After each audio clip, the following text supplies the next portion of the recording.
Το πρόβλημά μου, παιδιά, είναι ότι έχω αυτό που στα ελληνικά λέγεται overthinking. Δηλαδή, μέχρι να καταλήξω να φτιάξω ένα αποτέλεσμα, το περνάω από κόσκινο.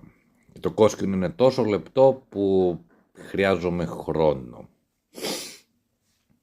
Δοκιμάζω καινούργιες πατέντες, καινούργια γραφικά, καινούργια σχέδια, να βγει έτσι και στο τέλος βγάζουμε ένα μέτριο αποτέλεσμα. Οκ, κατανοητό. Έρχεται καινούργιο βίντεο. Καινούριος καπνός, σχετικά καινούριος καπνός για μένα, βρίσκεται εύκολα στην ελληνική αγορά.